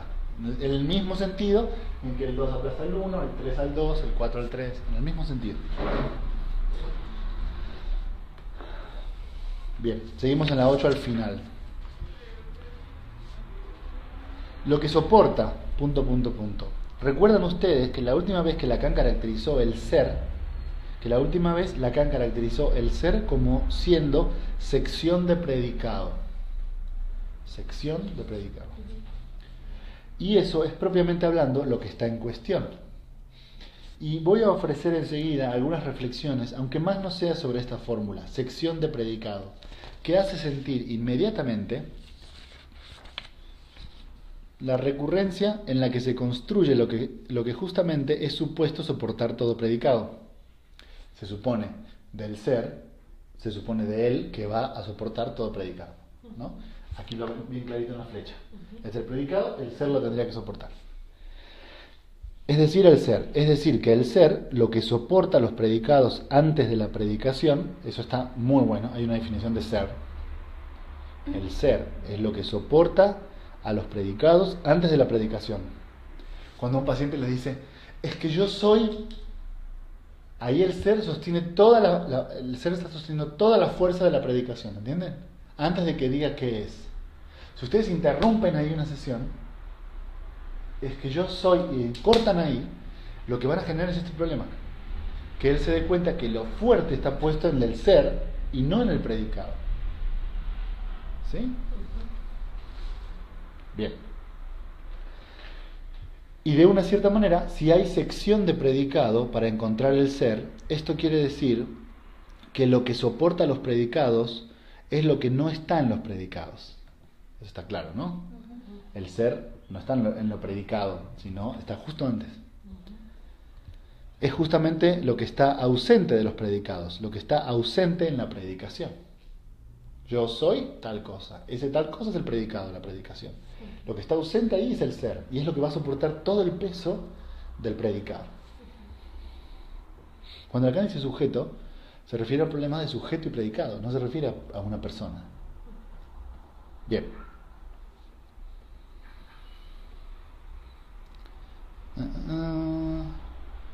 Vamos a la sección del predicado, que está justo abajo, en la página 9. Dice, sección de predicado, porque Lacan ahí vuelve a hablar y vuelve a decir, no, pero a ver, explíquelo de sección de predicado. Siempre dice sujeto, pero Sí. no lo dice por sujeto del inconsciente. Es lo que dice por esto. yo creo que dice varias cosas cuando dice sujeto, pero me parece que la más radical, de hecho a veces también usa sujeto como persona, Claro. un sujeto. Por eso. Pero eso no me parece tan importante. Me parece que lo más radical es que cuando Lacan analiza los problemas del discurso psicoanalítico, los analiza así, Como sujeto. ¿no? Como sujeto y predicado. Ujú. ¿Sí? Por eso ¿por qué el sujeto no tiene existencia? Porque está desfasado de su predicado. Aunque el sujeto sea yo. ¿Qué significa esta frase? Yo soy yo. ¿Hay identidad ahí? No. Porque este sujeto no es el mismo que el predicado. Entonces cuando él dice, lo mismo que para el A, cuando él dice yo, se vuelve el que sostiene todo el peso de lo que va a venir. Cuando dice soy, este ser empieza a sostener todo el peso de la predicación. Y cuando dice yo soy yo, todo el peso de la predicación cae sobre el ser. ¿Sí? Entonces, A no es igual que A, porque esto no es un círculo, es esto. Entonces aquí tenemos al primer yo y aquí tenemos al segundo yo. Hay un desfasaje. Es un desfasaje estrictamente lógico. No tiene nada que ver con que la persona esté, ¿cómo fue que me dijo mi alumno del otro día? Esté despersonalizado. Estar despersonalizado es creer que yo soy yo. Eso es lo grave. Lo verdaderamente loco es creer que yo soy yo. Bien, sigo entonces. Digamos que la sección de predicado es pues si esto pudiera ser cortado, ¿no? Sección, seccionar, el corte. Es lo que decías que ahora va a hablar de Aristófanes, sí. Digamos que la sección, estoy en la página 9 al final, digamos que la sección es también hacer dos de lo que era uno. Y si yo señalo en este sentido que no es lo que aquí se acepta, es porque es el que Grodek da a uno de sus conceptos, lo que se llama justamente la sección, con X, ¿no? Es decir, que eso no deja de interesar al sexo. Es la manera para Grodek de hacer referencia a Platón, al banquete y demás y demás y demás. Ahí menciona un punto realmente muy interesante de Diótima, no sé si lo alcanzaron a leer. Digamos, no vamos a meternos mucho en él, pero justamente dice, claro, como lo importante del banquete no es cada uno de los discursos, sino la idea general del banquete. Porque lo tenemos en Aristófanes, sí, nos dividimos, bla, bla, bla, bla, bla, pero también está en Diótima. Y yo dije, ¿cómo puede ser que yo no haya leído eso en Diótima? Y volví, y es verdad. Eso dice Diótima, que el verdadero amor, se los leo textual, permite que se siga de ella esto, que el amor en ningún caso podría ser bello, porque lo que se propone como objeto del amor, lo que como serie cae bajo el golpe del amor, siendo el amor como una marca que hace desfilar, que instaura una especie de corredor donde una serie de objetos va a pasar, los objetos que él ha marcado, El amor no puede ser bello, porque sus objetos son bellos. ¿Entienden? Es el mismo problema. 3000 años antes. Ya lo está diciendo. Uno no puede ser lo que inscribe. Si yo soy bello, no puedo inscribir cosas bellas. Si yo inscribo cosas bellas, entonces yo no soy bello. Es lo mismo. Si yo soy dos, no puedo ser uno. No hay identidad. Pero a mí me sorprendió porque la cantidad de veces que he leído el banquete y nunca en mi vida lo pensé así. Pero es pura ignorancia. Una parte dice como que es dar una justificación de algo que no se puede explicar, algo así, que eso sería el amor de Dios. ¿Lo dice acá? El discurso, no. Lo dice, lo he leído en otro lugar. Bueno, puede ser. Puede ser, pero a mí me interesa la interpretación matemática de este momento. Y es que yo no puedo inscribir lo que soy. Si yo soy algo, no lo inscribo. Y si yo lo inscribo, entonces no lo soy. Claro. Buenísimo. Después viene Aristófanes, de ese sí no hace falta que hablemos, porque ahí está muy claro la sección con X, ¿no? Y ahora vamos a los ordinales. No, pero les voy a confesar algo. De verdad estoy contento. Siento que esto iba a costar muchísimo más de lo que me está... No entender, sino de explicar. Me está haciendo bastante más sencillo de lo que yo creí. Bien. Vamos a la página 11. Lacan vuelve a decir, sí, claro, es lo que yo decía con el otra vez. Lacan se la pasa todas las días interrumpiendo a Recanati. Pero una forma para que el otro siga. Exacto, sí, lo va guiando. Sí. Y en cierto sentido, que un tipo haya logrado mantener a Lacan 2 horas en silencio, no es cualquiera, ¿eh? No cualquiera. Sí, se ve mucho. Bien. Y para este momento Lacan ya tenía 50 años, 60 años. ¿En qué estamos? ¿En el 72? No, ya está por morir. Y este pibe tenía 20. Loquísimo. Vuelvo a Recanati, página 11. Lo que ahí acabo de aislar a partir de 2 discursos, lo volveremos a encontrar como 2 puntos muy ligados a propósito de los ordinales, ¿no? Los ordinales son precisamente esto. Primero, segundo, tercero, ¿no? Lo que constituye, esto es lo que vos decías, lo que constituye el ordinal, ya se les ha dicho, es algo del orden de un nombre de nombre. Lacan dice otra cosa y vuelve a Recanati. Nombre de nombre. El ordinal es un nombre. Pero, sí, no se me desconcentra. El ordinal es un nombre. Pero si es un nombre, la función de este nombre es nombrar algo que no es. Una genialidad. Porque nosotros intuitivamente pensamos que la función de un nombre es nombrar algo que es. O sea, esto es un marcador, esto es un vaso. La idea del ordinal es que precisamente es nombrar algo que no. ¿Y entonces qué? ¿Por qué? Pero por el puro desfasaje. Porque cuando yo digo primero, lo primero es el 0. Sí. Cuando yo digo segundo, lo segundo es el 1. Tercero es el 2, cuarto es el 3. ¿Sí? ¿Vamos bien? Sí, esta parte comentario, me pregunta, ¿sí? No, esta parte me encantó. Y cuando habla del nombre del no, como que queda más claro lo del nombre del no. Exactamente. Sí. Vamos a allá entonces. La función de este nombre es nombrar lo que no es, justamente su propio nombre. Es de alguna manera el nombre segundo de lo que precede, ¿no? Del nombre que precede y que como nombre él mismo es precisamente un nombre. Pero no sirve más que para nombrar algo que precede, ¿no? El 2 es justamente lo anterior, el 3 es lo anterior, el 4 es lo anterior. El problema del desfasaje, ¿no? Que yo nunca soy yo, que mi nombre nunca me representa a mí, sino algo que iba antes. Hay un problema que va a plantearse enseguida y trataré de abordarlo. Es que el primer ordinal, bueno, esto es lo que vos decías, ¿no? El primer ordinal, si se lo considera, este no es verdaderamente un nombre de nombre. Pues no hay nombre que lo preceda. ¿Ven? Ahí está el problema. Como muy bien la explicaba Martina. En el 3 será el de esto. En el 2 será el de esto. En el 1 será el de esto. Pero ¿y este? Ahí está el ex nihilo. Ahí está la nada. ¿Entienden? Entonces, no es un nombre, de ahí es un juego de palabras lacaniano. Y dice, no es un nombre de nombre, es un nombre de no. ¿No? Del no. Porque no es. Es por eso que he escrito al lado ahí que es el nombre del no, porque es eso, el primer ordinal. E incluso diré que si eso es lo que sucede al comienzo, es a causa de eso que después, es a causa de eso que después hay nombre de nombre. Porque ahí está la clave del ex nihilo. Primero hay algo. Primero hay, y por ende ya empieza a haber, y ya hay repetición. Pero para que haya esa repetición, dice Recanati, si ustedes la rastrean, hay un principio que es el del no. Y de ese no solo surge por una operación. La operación del hay, del es, del existe. ¿Sí? ¿Vamos bien? Por eso empezaría la tabla esta de la lógica de la sucesión con el no. Con el no hay o no para no para todo. En eso sería. No era como yo lo había entendido. No sé, no estoy seguro. Como siempre digo, no estoy seguro, así que no sé. Porque hay un plus. Y por esto de que no hay, esto que está diciendo, que no hay.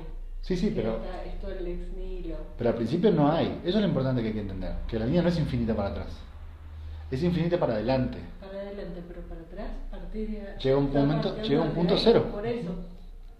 Pero no sé si es a lo que te referís vos con la tabla de no sé qué. Porque yo me preguntaba por qué empezaba con esto negativo, que no para todo. Ah, no puede ser. Esto. Puede ser. ¿Por qué me lo... Tendríamos que verlo a detalle, como empezaba siempre. así? No sé. Bien, ¿vamos más tiempo? Bien, unos minutos más.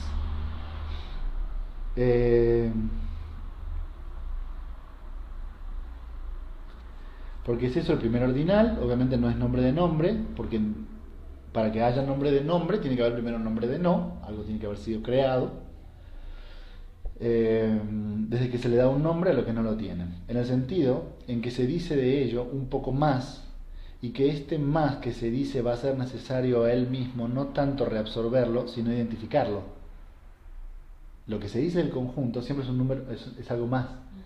¿Sí? Eso lo hemos explicado. Y eso no es tanto que lo va a absorber, sino que lo vas a identificar con un nombre. Y el nombre va a ser uno, o dos, o tres. ¿Okay? Y a partir de ahí, esto es el descalce infinito. Ahí está, el ancor es infinito, no porque hay mucha pulsión de muerte, sino porque el descalce nunca se termina de... Siempre hay un desfasaje aquí.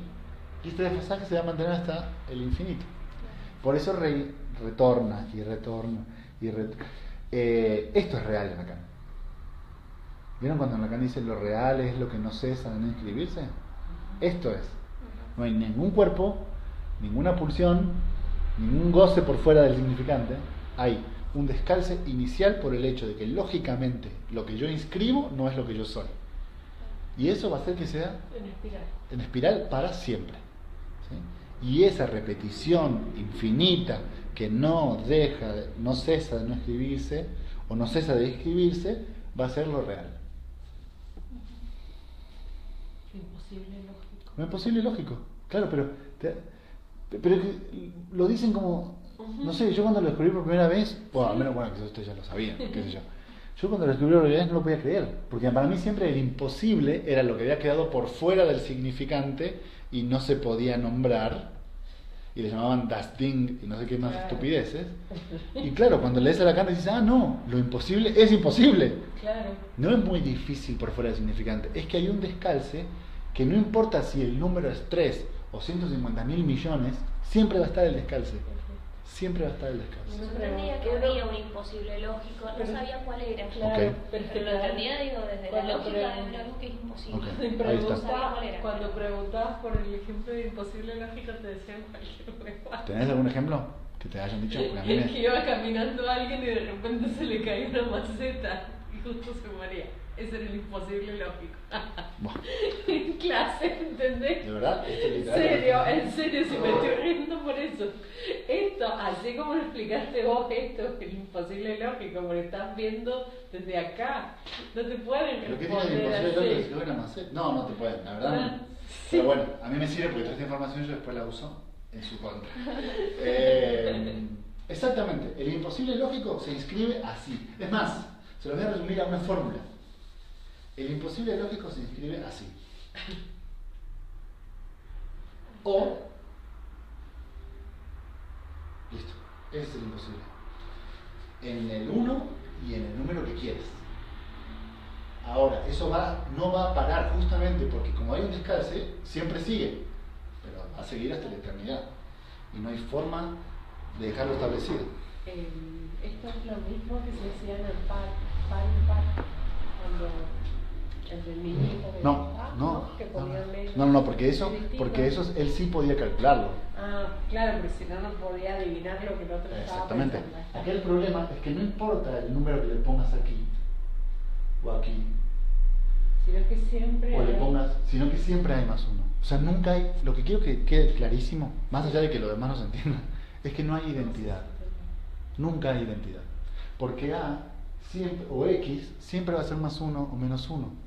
Entonces nunca van a poder establecer ustedes esto. En psicoanálisis lacaniano nunca lo van a poder establecer, y en este tipo de lógica tampoco. Como no hay identidad, todo lo demás del mundo se desarma. ¿Entienden? Porque ahora el significante ya no es idéntico a sí mismo, nadie habla de sí mismo, todo lo que inscribe siempre inscribe más o inscribe menos. Cuando yo quiero decir algo, digo más o digo menos, pero nunca digo lo que quiero decir. Pero no porque Freud haya sido un genio, sino porque la lógica lo plantea así. Ya cuando ustedes pierden el principio de identidad, pierden todo. Buenísimo. Último pedacito entonces. Nombrar. Bueno, fíjense qué forma, para que vean que hay alguien todavía mejor que Lacan. Estamos en la misma página. Sí, la 12, el párrafo de abajo. Nombrar, en general, es poner el punto de lo que precede en la serie. O sea, cuando ustedes ponen un punto, dicen, viene la serie, paro acá. ¿Qué es esto? 4. Viene hablando el paciente y paran ahí. ¿Qué es esto? Tal. Ese nombre es nombrar el punto que venía en la serie, nada más. No significa nada. Por ejemplo, voy a poner un ejemplo clínico para que me entiendan. Hay veces que los pacientes me dicen cosas como, por ejemplo, no recuerdo bien en qué terminamos la última vez. Y yo pienso, yo tampoco. Pero ¿qué importa? Ellos piensan que es importante porque piensan que hay identidad. Para que vos se lo digas. Sí, hay veces que lo hacen para probarme. Claro. Y las veces que lo hacen para probarme les digo en qué terminó la asignatura. Solo para que no creen. Pero no me interesa. Porque lo de la sesión anterior se puntuó, generó un nombre. Pero ese nombre no habla de nada, ¿entienden? Porque si ustedes habla de lo que terminó ahí. Pero en realidad si él sigue hablando, ese nombre no significaba nada. Porque no hay identidad. No hay una palabra que valga más que otra palabra. No hay significantes que sean más importantes que otros significantes. Todo depende de la operación en la cual ustedes nombren. Y nombrar significa parar. Parar, viene la serie y la paran. Ponen un punto y leen para atrás. ¿Qué es esto? Un 4. ¿Qué es esto? Mi madre. ¿Qué es esto? El dolor. ¿Qué es esto? Lo que ustedes quieran. Pero después da exactamente lo mismo. Si habla de otra cosa, pararé en otro punto que no tiene absolutamente nada que ver. Esa idea está buena. Ok. Pero queda claro por qué, ¿no? Buenísimo. Que no es lo mismo que, digamos cualquier cosa, está todo igual. Nombrar es poner un punto en la serie. Pero ese punto, ya lo dijimos la vez pasada, si ustedes están en una recta infinita de puntos, un punto no es nada en el espacio. No es absolutamente nada, más que nombrar. ¿Ok? Entonces, nombrar es poner el punto de lo que precede en la serie, pero el punto, en tanto que él mismo funciona como nombre, precede a algo igualmente por venir. Y este algo por venir, si se lo considera absolutamente, lo que está siempre por venir, esto será lo que se podría llamar el otra vez. O sea, esto es el otra vez. Esto es el ancodo. Que hay siempre algo por venir. Paren donde paren. Es importante pensar esto, porque entonces un final de análisis no puede ser decir todo. Bueno, ya terminé de analizar todo. Perfecto, terminamos el análisis. No hay todo, porque siempre hay algo por venir. Entonces hay que tener cuidado, porque si es así, entonces un análisis sería infinito. Es un problemón. Hay gente que lleva 22 años de análisis. Y uno dice, 22 años de análisis, ¿qué se está hablando ahí? Claro, pero es que es obvio. Si ustedes ponen si ustedes ponen el peso en este número, la característica esencial de este número es que es infinito. Entonces lo van a analizar al tipo hasta que se muera.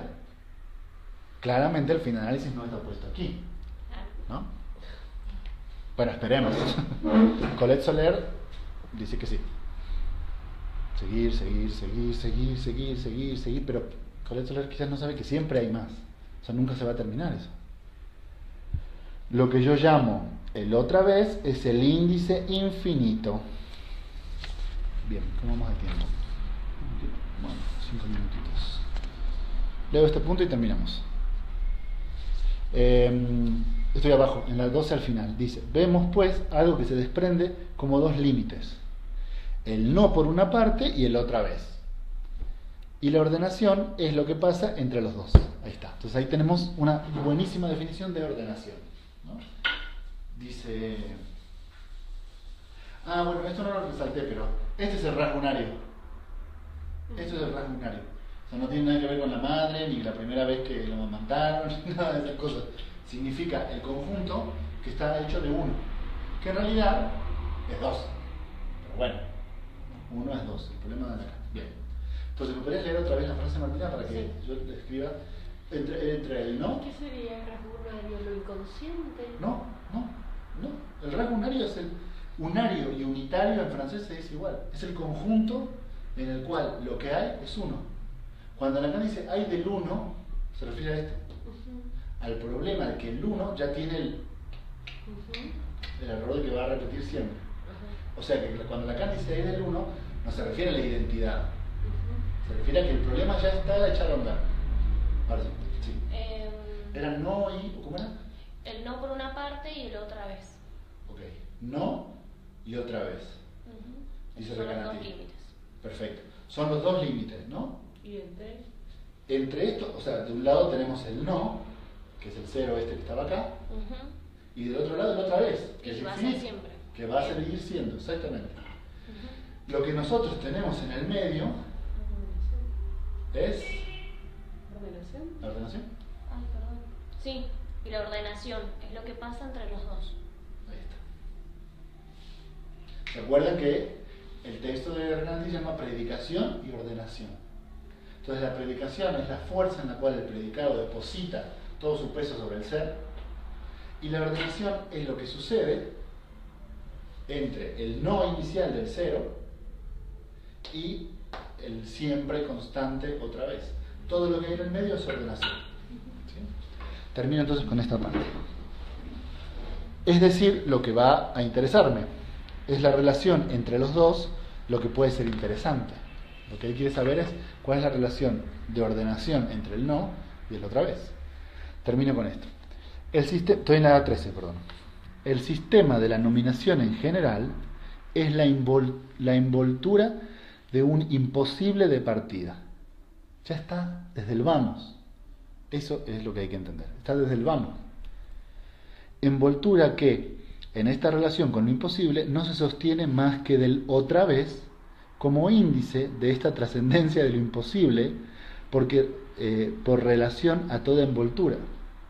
Entonces, el otra vez lo único que hace es trasladar el imposible. Lo va moviendo.